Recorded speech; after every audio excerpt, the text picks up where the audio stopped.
여러분 안녕하세요. 말씀 묵상입니다. 우리는 찰스 스펄전 목사님의 설교를 통해서 마태복음을 묵상하고 있습니다. 오늘부터는 새로운 본문으로 들어갈 텐데요. 마태복음 25장 10절의 말씀을 들어감을 허락받은 자들과 거부당한 자들이라는 제목으로 설교했던 내용을 읽고 묵상하도록 하겠습니다. 먼저 본문의 말씀을 읽겠습니다. 그들이 살아간 사이에 신랑이 오므로 준비하였던 자들은 함께 혼인잔치에 들어가고 문은 닫힌지라. 아멘. 자, 설교 내용을 읽겠습니다. 신랑이 오기를 기다리는 동안에는 지혜로운 다섯 처녀와 어리석은 다섯 처녀 사이에 차이가 없어 보였습니다. 바로 오늘날 거짓 신앙 고백자와 참 신앙 고백자를 거의 분간할 수 없는 것 같이 말입니다. 그러나 신랑이 왔을 때 모든 것이 드러났습니다. 열 처녀에게 신랑이 오는 일은 그 밤의 가장 중요한 시간이었습니다. 신랑이 오는 일이 없었다면 등불을 들고 나가지 않았을 것입니다. 그들은 신랑이 분명히 올 줄 알았기 때문에 혼인잔치에 참여하려고 준비했고, 신랑을 대동하고 노래를 부르며 그의 거처로 가려고 하였습니다. 그런데 잠시 동안 신랑이 오지 않았습니다. 해는 지고 어둠이 덮여 지평선이 하나도 보이지 않게 되었습니다. 그래도 신랑이 오지 않았습니다. 밤 이슬이 내릴 시간이 되었습니다.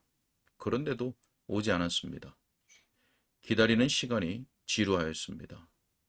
시간이 아주 천천히 흘러갔습니다. 그런데도 오지 않았습니다.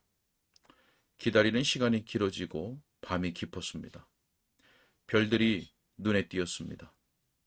이제 낮의 빛은 완전히 사라지고 깊은 어둠에 떼였습니다.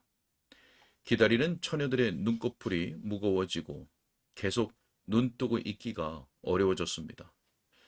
어째서 신랑이 이렇게 더디 오는가? 그들은 신랑을 기다리라는 명을 받았기 때문에 신랑을 고대하였습니다. 그런데도 오지 않았습니다. 이게 속임수 아닌가? 또 신랑이 오지 않을 것이라는 식의 속삭임도 있었습니다. 그리고 잠이라는 죄책감이 모르는 사이에 그들에게 스며들었습니다. 열 처녀 중 몇 사람은 자원하는 마음은 있었으나 육체가 약하였습니다. 나머지 사람들은 육체와 심령이 다 느슨해져서 깊이 잠들게 되었습니다. 마치 죽은 듯이 잠들었습니다. 그러나 형제들이여, 본문의 경우에 신랑이 왔듯이 하늘의 신랑이 오실 것입니다. 신랑을 아무리 오래 기다렸다 할지라도 신랑이 꼭 올 것이라는 확신을 가집시다. 전에 그분이 오셨던 것처럼 분명히 구원에 이르게 하기 위하여 죄와 상관없이 자기를 바라는 자들에게 두 번째 나타나실 것입니다. 제가 볼 때 초림을 믿는 것보다 재림을 믿는 것이 더 쉽습니다. 그리스도께서 전에 이 땅에 오셨습니다. 그러니 그리스도께서 다시 오실 길을 알고 계십니다. 주께서 전에 이 땅에 계시며 기이한 일을 행하셨으니 분명 당신의 수고의 보상을 받기 위하여 다시 오실 것입니다. 선한 목자 되신 분이 양들을 위하여 자기 목숨을 내놓기 위해 전에 이 땅에 오셨습니다. 그러니 분명 목자장께서 당신 자신을 위해서 밤낮 충성스럽게 목자의 역할을 감당한 자들에게 상 주시기 위하여 분명 다시 오실 것입니다. 예수께서 신랑이 한밤중에 왔듯이 분명하게 다시 오실 것입니다. 그렇습니다. 신랑이 왔습니다. 시간은 지체되었지만 신랑이 왔습니다. 그리고 그때 신랑의 나타남을 기다렸던 사람들 사이에 무서운 구분이 일어났습니다. 신랑의 어떤 행위 때문에 어리석은 처녀들과 지혜로운 처녀들로 나뉜 것 같지 않습니다. 신랑이 가까이 왔다는 소리에 그들은 다 깨어났습니다. 신랑보다 먼저 온 전령이 보라, 신랑이로다 하고 외쳤습니다. 잠든 자들이 다 깨어 일어났습니다. 신랑을 진실로 따르는 지혜로운 처녀들은 자기들이 잠든 것을 뉘우치며 기름을 등에 부었습니다. 등에 불을 붙이니 처음에는 등불이 작게 보이다가 불이 타오르며 밝고 환해졌습니다. 신랑의 행렬이 가까이 왔을 때 준비하였던 자들은 함께 혼인잔치에 들어가고 문은 닫혔습니다. 그러나 어리석은 처녀들은 기름을 은밀하게 비축하는 것을 비웃었던 자들입니다. 그들은 비길 데 없는 하나님의 은혜를 바라고 성령께 나아간 적이 없는 자들입니다. 그들은 지혜로운 처녀들과 분리되었습니다. 신랑이 어떤 특별한 행동을 취함으로 그런 일이 일어났다기보다 준비하지 않은 자신들의 상태가 가져온 자연스러운 결과로 말미암아 그렇게 된 것입니다. 그들은 기름을 파는 자들에게 기름을 사러 가야 했습니다. 그들이 돌아왔을 때 혼인잔치에 들어가기에는 너무 늦었습니다. 그들이 황급히 궁정문에 왔지만 문이 굳게 닫힌 것을 보았습니다. 영원히 굳게 닫혔습니다. 그리고 그들은 바깥 어두운 데 처하며 슬피 울며 통곡해야 함을 알았습니다. 그들은 신랑의 얼굴을 주목하거나 신랑의 기쁨에 참여할 자격이 없는 자들이었음을 알게 된 것입니다. 사랑하는 친구들이요, 저는 할 수 있는 한 간단하게 아주 간절한 심정으로 본문에 언급된 두 종류의 사람들에 관하여 말씀드리려고 합니다. 첫째로 신랑 맞을 준비를 하여 잔치에 들어간 사람들에 대해서 말하겠습니다. 준비하였던 자들은 함께 혼인잔치에 들어가고, 두 번째로 준비하지 않아 거절당한 사람들에 관해서 다소 말씀드리겠습니다. 문은 닫힌지라. 먼저 준비하여 들어간 사람들에 대해 생각해 봅시다. 준비하였던 자들은 함께 혼인잔치에 들어가고, 먼저 그 들어간 일 자체에 관하여 잠시 생각해 보고 들어가는 즐거움을 누린 사람들에 관하여 생각해 보도록 하겠습니다. 그들의 들어감에 관하여 주목해야 할 일은 신랑이 오자 즉시 들어갔다는 것입니다. 신랑이 나타나자 시간 간격이 없이 즉시 들어간 것으로 보입니다. 신랑이 오므로 준비하였던 자들은 함께 혼인잔치에 들어가고, 사랑하는 친구들이여, 그리스도의 나타나심은 그 백성들이 영화롭게 되는 일일 것입니다. 우리는 오직 그리스도의 얼굴을 보기만을 바랄 것입니다. 그리스도의 얼굴을 볼 때 우리의 복락은 충분하고 완전해질 것입니다. 그러면 신자마다 욥처럼 말합니다. 내가 알기에는 나의 대속자가 살아계시니 마침내 그가 땅 위에 서실 것이라. 내 가죽이 벗김을 당한 뒤에도 내가 육체 밖에서 하나님을 보리라. 내가 그를 보리니 내 눈으로 그를 보기를 낯선 사람처럼 하지 않을 것이라. 어떤 사람들이 다시 공상하기 시작한 연옥과 같은 상태에 대해서는 아무런 두려움도 품지 마십시오.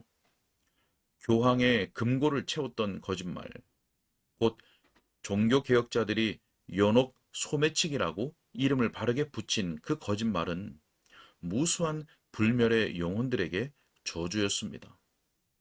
그 거짓말은 하나님께서 루터와 칼벤에게 주신 빛으로 그 누추함이 낱낱이 밝혀졌습니다. 그런데도 지금 이 악한 세대에 득세하는 회의론 속에서 그 더러운 올빼미, 즉 흑암의 시대에 그 용이 다시 돌아오고 있습니다. 때때로 하나님의 자녀들마저도 그 악한 존재의 영향을 느낍니다. 사랑하는 그리스도인 친구들이여, 연옥 같은 것을 두려워하지 마십시오. 여러분이 죽으면 몸을 떠나 즉시로 주와 함께 거하게 될 것입니다. 그것이 여러분이 그리스도 안에서 누리는 복된 운명이 될 것이기 때문입니다. 만일 여러분이 예수님께서 다시 오실 때까지 살아남아 있다면 여러분의 몸은 순식간에 눈 깜짝할 사이에 변화되어 공중에서 주를 맞이하기 위해 들려 올릴 것이고 영원히 주님과 함께 거할 것입니다. 그러나 만일 여러분이 예수님 안에서 잠이 들었다면 주님께서 오실 때 지상에 살고 있던 어떤 자들보다 먼저 주님을 맞을 것입니다. 이미 그리스도 안에서 잠든 여러분이 썩지 않을 것으로 다시 살고 하나님의 명령에 의해 부활의 순간에 여러분의 영은 완전하게 정화되고 영화롭게 된 몸과 다시 결합될 것입니다. 그리고 그리스도와 함께 혼인잔치에 들어가 영원토록 그리스도와 함께 거하며 그를 닮게 될 것입니다. 그러니 무슨 일이 일어날지 혹은 안 일어날지에 대해 걱정하지 마십시오. 이 점을 확신하십시오. 여러분이 잠들어도 예수님 안에서 잠들 것이고 깨어 일어나도 바로 예수님의 형상대로 깨어 일어날 것이고 주님과 결코 분리되지 않을 것입니다. 주님과 함께 있는 것이 지금도 여러분에게 최고의 기쁨의 원천입니다.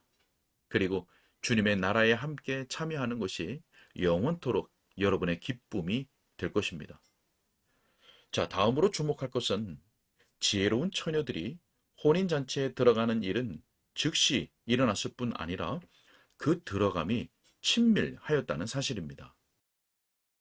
준비하였던 자들은 신랑과 함께 혼인잔치에 들어가고, 자, 저는 신랑과 함께라는 표현을 좋아합니다. 저는 신랑과 함께 하지 않으면 어느 곳에도 가고 싶지 않습니다.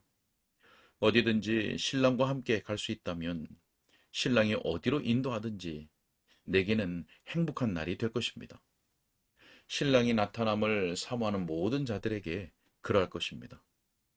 사랑하는 여러분, 우리 주 예수님께서 우리를 당신의 영광 중에 함께 있게 하도록 뜻을 정하셨습니다.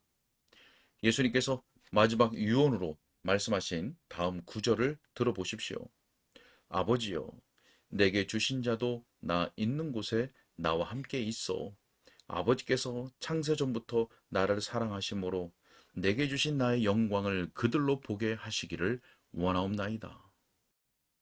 사랑하는 여러분, 예수님과 하나가 되어 예수님과 함께 십자가에 못 박히고 예수님과 함께 일으키심을 받고 하늘에 예수님과 함께 안침받은 여러분이 이 말씀에서 무엇인가를 발견할 것이라고 확신합니다. 즉, 준비하였던 자들은 함께 혼인잔치에 들어가고 라는 이 달콤한 진술이 여러분에게 이루어질 때 하늘에 속한 것이 무엇인지를 더욱 잘 알게 될 것이 분명합니다. 다른 식으로 하늘에 있었던 경우보다 말입니다. 우리 주 예수께서 우리를 호위하여 영광의 초소로 인도하실 것이고 지극히 고귀한 복락의 원천으로 우리를 데려가실 것입니다. 이는 요한계시록에서 장로가 요한에게 말한 바와 같습니다. 이는 보좌 가운데 계신 어린 양이 그들의 목자가 되사 생명수 샘으로 인도하실 것이라. 자, 제가 볼 때 바로 그것이 하늘 복락의 핵심입니다. 하늘은 마치 에스골 골짜기의 포도송이 같습니다. 그러나 그 진수, 그 포도송이의 달콤함의 진액은 우리가 예수님과 함께 있을 것이라는 사실에 있습니다. 그리하여 우리가 항상 주와 함께 있으리라. 자, 형제 여러분, 우리가 주와 함께 가지 않으면 곧 주님 뒤에 숨어 그의 의로 가려지고 그 피로 씻음받지 않는다면 어떻게 혼인잔치에 들어갈 희망을 가지겠습니까? 요한은 아무도 셀 수 없는 모든 민족들과 족속들과 백성들과 방언들에서 온 허다한 무리들이 보좌 앞과 어린 양 앞에 서 있는 것을 보았습니다. 장로는 그들에 대하여 이렇게 말하였습니다. 우리는 큰 환난에서 나오는 자들인데 어린 양의 피에 그 옷을 씻어 희게 하였느니라. 그러므로 그들이 하나님의 보좌 앞에 있고 또 그의 성전에서 밤낮 하나님을 섬김에 보좌에 앉으신 이가 그들 위에 장막을 치시리니. 자, 어느 누구도 그리스도와 함께 들어온 자들이 영광으로 들어가는 것을 막지 않을 것입니다. 정결하고 거룩한 하나님께서도 그 아들과 함께 들어가면 우리가 들어가는 일에 전혀 이의를 제기하지 않으실 것입니다. 하나님의 공의가 요구하는 모든 것이 우리가 그와 함께 들어가는 사실로 말미암아 완전하게 충족될 것입니다. 그리스도의 의로 가려지고 그리스도의 아름다움으로 장식되며 그리스도의 인격과 뗄 수 없이 연합된 우리는 그리스도께서 마음으로 사랑하시는 자들입니다. 그런 우리가 그리스도와 함께 혼인 자리에 들어갈 것이므로 우리를 들어가지 못하게 할 사람은 아무도 없을 것입니다. 제가 볼 때 이 말씀에는 말로 할 수 없는 달콤함이 있습니다. 준비하였던 자들은 함께 혼인잔치에 들어가고. 오늘은 여기까지 읽겠습니다. 네, 오늘은 서론과 함께 첫 번째 요점으로 준비하여 들어간 사람들에 대해서 생각해 보고 있습니다. 그들은 신랑이 오자 즉시 들어갔습니다. 이와 같이 그리스도인들이 죽으면 몸을 떠나 즉시로 주님과 함께 거하게 될 것입니다. 예수님께서 다시 오실 때까지 살아남아 있다면 우리의 몸은 순식간에 변화되어서 영원히 주님과 함께 거할 것입니다. 자, 또한 준비하였던 자들은 신랑과 함께 혼인잔치에 들어갔습니다. 친밀하게 말이죠. 자, 그처럼 그리스도와 연합된 신자는 그리스도와 함께 혼인잔치에 들어갈 것입니다. 자, 먼저는 우리가 참된 믿음으로 그리스도와 연합한 자들이 되길 바라고, 부활하여 주님과 함께 거하게 될 그 영원한 복락을 자주 묵상함으로써 소망을 견고하게 하고 또 영적인 일에 더욱 활력을 얻도록 우리 주님께서 은혜 베풀어 주시기를 간절히 소원합니다. 기도하겠습니다. 사랑과 은혜가 많으신 아버지 하나님, 우리에게 믿음을 주시고 그리함으로 산 소망을 주시니 감사합니다. 하나님, 부활의 몸을 입고 주님과 함께 거할 영원한 복락을 자주 묵상하게 하시며 그래서 영혼의 달콤함을 늘 누리도록 도와주옵소서. 하나님, 택함 받았으나 아직 부르심을 입지 않은 자들이 속히 믿음으로 그리스도와 연합되는 그 기쁨과 복을 누리도록 은혜 베풀어 주옵소서. 주님 께 부탁하옵고 예수 그리스도 이름으로 기도하옵나이다. 아멘.